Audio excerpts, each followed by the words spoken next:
Hi friends, అందరూ ఎలా ఉన్నారు? ఈరోజు వచ్చేసరికి నేను మీకు ఏం చూపిద్దాం అనుకుంటున్నా అంటే ఎండాకాలం వచ్చేసింది కదా. ఎండాకాలం వచ్చేసింది కాబట్టి ఒంట్లో వేడి తగ్గించే నాటికి సబ్బియ్యంతో జావ అనేది చేద్దాం అనుకుంటున్నాను. ఇది ఎలా చేయాలి ఏంటి అనేది అయితే ఈ వీడియోలో అయితే చూపిస్తాను.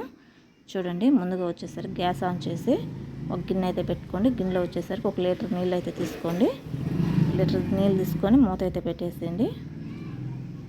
ఎండాకాలం ఈ జావ అనేది చాలా మంచిది ఆరోగ్యానికి. ఇలా చేసుకుని ఉదయాన్నే కానీ తాగామంటే ఆరోగ్యానికి చాలా మంచిది. ఒంట్లో వేడి కూడా చాలా వరకు తగ్గించేస్తుంది.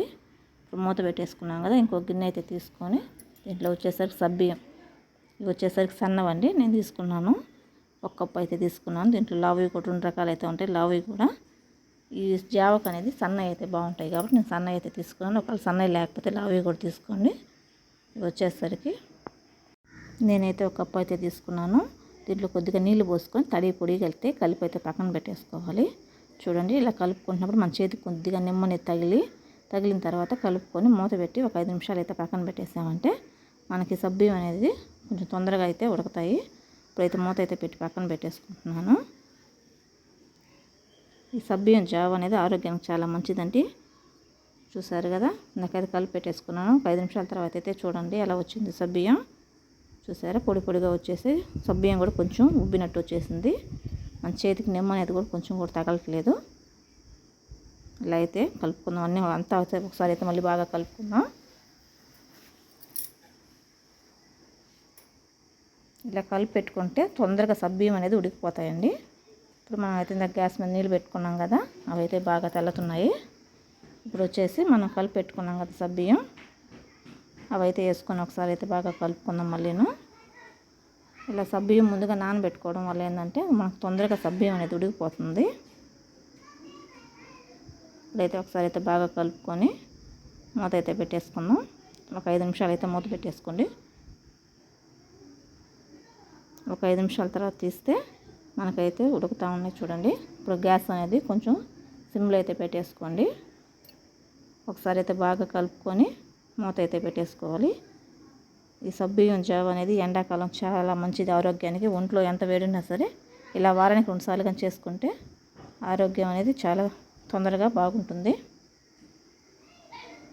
చూసారు కదా, ఒక 5 నిమిషాల తర్వాత అయితే మనకైతే సబ్బియ్యం అయితే ఉడికిపోయినాయి చాలా వరకు. ఇప్పుడు ఇందులో వచ్చేసరికి యాలక్కాయల పొడి 1 అర స్పూన్ అయితే తీసుకుంటున్నాను. తీసుకొని బాగా కలుపుకుందాం. దీన్ని కూడా ఒకసారి బాగా కలుపుకొని ఒక 2 నిమిషాలు అయితే మళ్ళీ మూత పెట్టేద్దాము.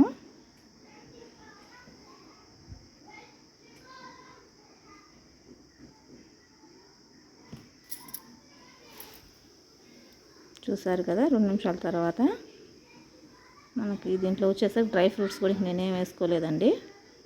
చక్కెర వచ్చేసరికి 1/4 కిలో అయితే తీసుకున్నాను. ఇంక నా స్వీట్ మీ ఇష్టం అండి, తినేదాన్ని బట్టి అయితే వేసుకోవచ్చు. చక్కెర కూడా నేనైతే 1/4 కిలో సరిపోద్దులని అయితే తీసుకున్నాను. ఇదైతే బాగా కలిపెట్టుకొని మళ్ళీ అయితే మూత అయితే పెట్టేసుకుందాం 2 నిమిషాల సేపు. 2 నిమిషాల తర్వాత తీస్తే చూసారు కదా, మనకైతే ఆల్మోస్ట్ ఉడికిపోయింది. దీంట్లో వచ్చేసరికి నేనైతే కొద్దిగా పాలు తీసుకుంటున్నానండి. పాలు అనేది మీ ఇష్టం, తీసుకుంటే తీసుకోవచ్చు, లేదంటే లేదు, అది మీ ఇష్టం. నాకు అక్కడ ఉండేసరికి నేనైతే తీసుకుంటున్నాను. పాలు పోసి బాగా ఒకసారి అయితే కలుపుకొని మళ్ళీ ఒకసారి మూత పెట్టేసి 1 నిమిషాల సేపు అయితే ఉడికించుకుందాము.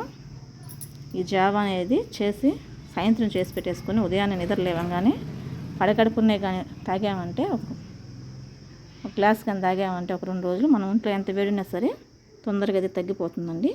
చూసారు కదా, ఇప్పుడైతే మూత తీసి మళ్ళీ ఒకసారి కలుపుకుందాం. ఇప్పుడైతే అది రెడీ అయిపోయిందండి. ఇప్పుడైతే గ్యాస్ అయితే ఆఫ్ చేసేస్తున్నాను. మనం కలిపెట్టుకున్నప్పుడు ఇలా పలచగా ఉంటే ఉదయం కల్లా మనకి ఎట్లా ఏదైనా కొంచెం చిక్కగా అయితే అయిపోతుంది. ఇప్పుడైతే మూత పెట్టి పక్కన పెట్టేసాను, గ్యాస్ ఆఫ్ చేసేసాను. చూడండి, ఇలా అయితే ట్రై చేయండి. ఈ వీడియోకి మీకు నచ్చినట్టయితే లైక్ చేయండి, షేర్ చేయండి, సబ్స్క్రైబ్ చేయండి.